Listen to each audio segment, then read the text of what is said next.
Je soutiens Éric Zemmour parce que son talent et son autorité permettent de fédérer autour de lui toutes les composantes politiques et sociologiques du patriotisme français. Les Juifs ont toujours su au cours de l'histoire que si les chrétiens savaient ce qu'il y a dans le Talmud, ils se mettraient très en colère.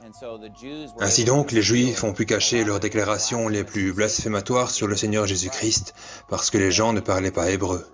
Voici ce qu'ils disent sur Jésus dans le Talmud. Il y a des sections là-dedans sur Jésus. En fait, il y a un livre entier qui a été écrit par le directeur des études judaïques à l'université de Princeton, Dr. Schaeffer, un juif. Il a écrit un livre, Jésus dans le Talmud.